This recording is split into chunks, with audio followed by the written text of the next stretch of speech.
mo maalala. Alala mo nga. Paano, Richard? Ganun talaga. Yes, love? Oh, sige. Ganun nga. Mukha ba ako lang i-echo?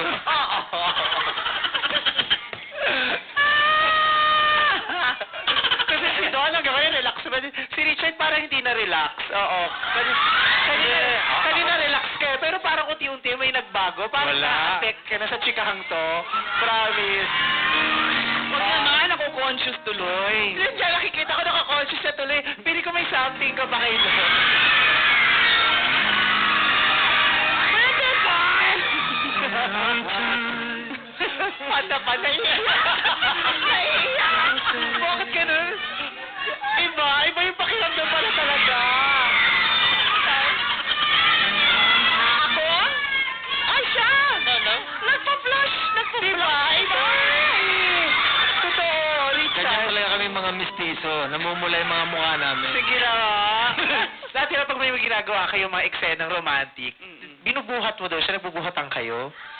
Ay, di lang yun. Ako rin, binubuhat ko rin siya. Ano? Ay, para kasi Audrey Hepburn siya. Naganda mo. Oo nga, no? Taray! Sample! Mahilig kang buhatin si Don?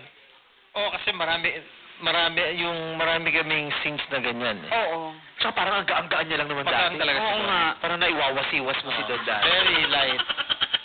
Paano ba ang tamang pagbuhat? Paano mo sabihin tumatalon muna siya mula sa malayo, ganon? Basta binubuhat mo lang siya. May konti ano lang. May konting buwelo lang. Ay, konti buwelo. Pwede ba turo mo sa amin kung paano yun? Gusto ko rin ma-experience kung paano binubuhay. Ay, halika. Huwag kayong magano dahil kayang-kaya pa niya. Talaga?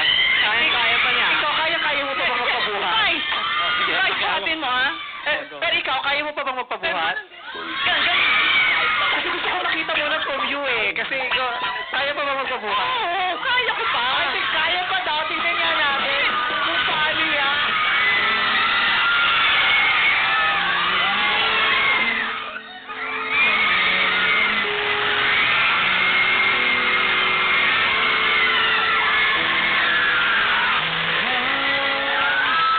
Ikaw naman. Halika. Halika, Richard! Halika na!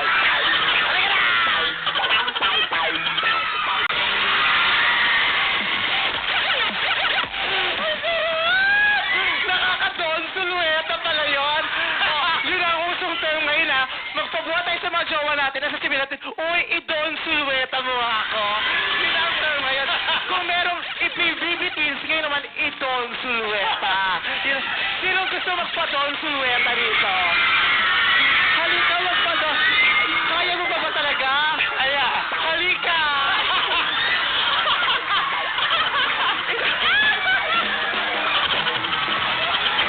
Gusto mo ba magpa-Don Sulueta? Ang sarap ng feeling. Wala ka naman gagawin, tatayo ka lang. Hindi, kaya niya yan. I-Don Sulueta mo siya. Baby, halika. Oh, ano ka ba, athlete yan? Ang lakas ng katawan niyan, no? Huwag kang mahiya.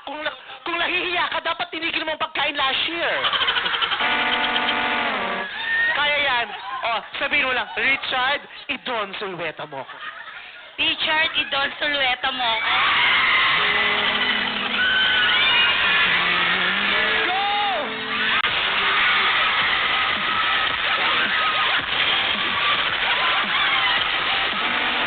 Taray! Ang tagal, ah! Ikaw na talaga. Ikaw ang star ng Noche Buena. Ako naman yung buhatin mo. Sino ba gusto magpa-Don Sulueta? Ikaw. Dali. Halika, once in a lifetime. Ang sarap magpa-Don Sulueta. Gagawin ko talaga sa bahay yan. Papa-Don Sulueta ako sa jowa.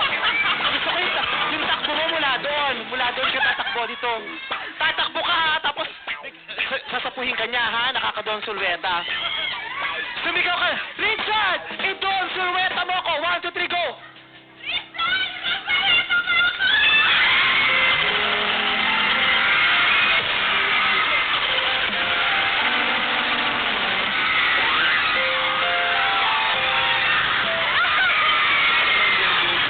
Oh, last na to! ano, ni Richard. O, ikaw na lang. Joke lang, tapos na. Oh, doon ka naman manggaling. Doon. One. Sumigaw ka, Richard. Idon, sulweta mo ako, ah. 1, 2, 3, go.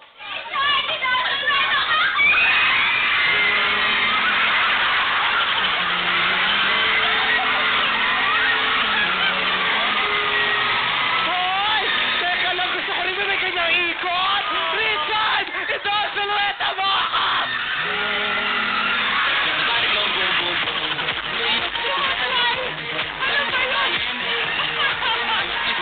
Ang saya! Thank you!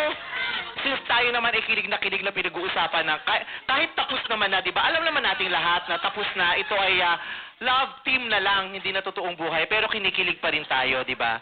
Ngayon, pag-usapan pa natin yung iba pang mga nangyari sa inyo noon. Meron tayong ilalabas ngayon na memory box. Memory box? Anong meron? Meron ditong mga, nasa loob nitong box na to, mga naging bahagi ng mga alaala ninyo nung mag-jowa pa kayo. Ganun ba? Paki-explain na lang sa amin kung anong ibig sabihin nito. Unang-una.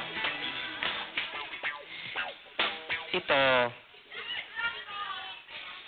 Ano to? Ayan siya. Ano yun? Ano yan? That's a Ramon Orlina glass sculpture. Glass sculpture. Sculpture, oh. Ito tong itim na to. Oh, yan dyan. Nung kinuha ko yan kay Ramon Orlina, sabi ko, anong title nitong glass sculpture na to? Sabi niya, wala. Sabi ko, can I get this? And then ipangalan mo sa glass sculpture na to is Don. Tapos binili mo. Oo. Ang mahal nun, di ba? Medyo. Hindi, mura lang yan at the time. Tapos binigay mo kay Don. Hindi. I kept it. Hanggang ngayon, nasa bahay pa namin. Ay, talaga? Yeah. So hanggang ngayon, nasa bahay mo pa rin si Don? Andon, oo. Andon si Don? Andon si Don. Taray! Oh, sweet! Nga eh, nung sinabi nga niya sa akin, na ipinangalan nga daw niya sa akin. Nakita mo to personally? Ay, ito nga pala nasa picture. Oo. Ano talaga? Centerpiece yun sa bahay niya noon. Tapos anong feeling na nandun pa rin sa bahay niya? Siyempre, maganda. Pangalan lang naman ang binigay niya dyan eh. Pero ikaw yun. Ako ba yan? Tama. Omo. Tama. Omo. O, ito naman, next. Okay. Eternity ring. Sino nagbigay ng eternity ring kanino? I think binigay ni Richard yan sa akin nung for my birthday. Birthday ko ba yun? Parang ito sa occasion eh. Binigay niya sa akin ang eternity. Ayan. Saan yan? Ano ba yun? Saan nangyari yan? Ayun, suot ko pa yun noon. Ha? Tingin. RSVP. Show mo. Show ko na, oo, yun. Ayun. Binigay mo kay Don. Tapos, ito dapat ang ano nyo, engagement ring, ganon. Hindi naman. Wala. Hindi naman namin pinag-uusapan yun noon eh. Basta lang wala lang. No. Ewan ko, bakit mo nga binigay? May pera ako nun eh. Kaya binili kita na rin. Kaliwat ka ng project mo, no? Parang ikaw nga lang ang artistang lalaki ng mga panahon ngayon, ano? Di ba? Sweet eternity ring. Ito, ano to? Bakit may toy gun? Water gun? Toy water gun. Toy water gun o water toy gun? Basta, toy gun with water? Kasi, basta water gun. Obvious namang toy to, no? Kasi water gun. ano yan noon, nakikita ko yan, sabi ko, bili nga ako nito. Wala lang. Bili lang ako ng water gun. Tapos, pagka kunyari, minsan sasabihin ko sa kanya, halika naligo na. Bilisan mo, may pupuntahan pa tayo. sige, paano mo ginagamit yung toy, yung water gun? Pag, Nagtatamad-tamaran. Baka may tubig to. Wala. Okay. Nagtatamad-tamaran. So, punta ako sa kwarto. Simple. Tapos, paglabas ko, ligo ka na! Ligo na! Tapos, binabasahan niya. Basta siya. Gumagayon ako. Ayun, so nabasaan kayo? Sweet. Taray, pinapaliguan mo siya sa pamamagitan ng water gun. Hindi ako nagpapaligo sa kanya. Binabasa mo lang siya para maligo. Oo. Ano to? Napawisin ako sa'yo. Ticket sa concert ni Kenny Loggins. Ang Ayun tatay na. ni Beth. Si Kenny Loggins na tatay ni Beth. Na-meet mo ba si Beth na tatay ni Kenny Loggins? Na anak ni Kenny Loggins? Ano to? Ticket ni Kenny Loggins pero sira. Magkwento niyan. Anong nangyari Kasi dyan? we were supposed to watch a Kenny Loggins concert sa Folk Arts Theater. Dumaan kami sa likod, sa artist entrance, kasi ang daming tao sa harap. Siyempre magkakagulo, para hindi na magkagulo. Dumaan na kami sa likod. And then yung security guard, ayaw kami papasukin. Oo. Andun na kami sa backstage. Sabi ko, Dad, dito lang kami dadaan. Tol, alam naman namin yung focus. Yan, sabi ko, andyan yung hagdanan pababa Wait dun lang, sa diretso front na kami seat. sa upuan. Ayaw talaga. So, nagalit na lang ako. Sa sobrang inis ko, sabi pinunit ko na lang yung ticket. O, pinunit ko yung ticket, tinapon ko na lang. Sabi ko, huwag na tayo manood. Sabi niya, ganon? Ayaw niyo kami papasukin. Oh, eto. Pinunit niya. Sabi ko, ha? Halika na, alis na tayo. Sasakay kami ng kotse. Tahimik siya sa kotse, galit na galit siya. Oh. Pag tawid namin ng gano'n sa Folk Arts, tingin ako sa kanya ganyan, no? Sabi niya sa akin, sayang yung ticket, no?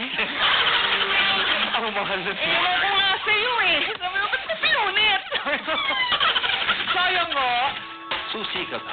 Bakit? Pakis ka.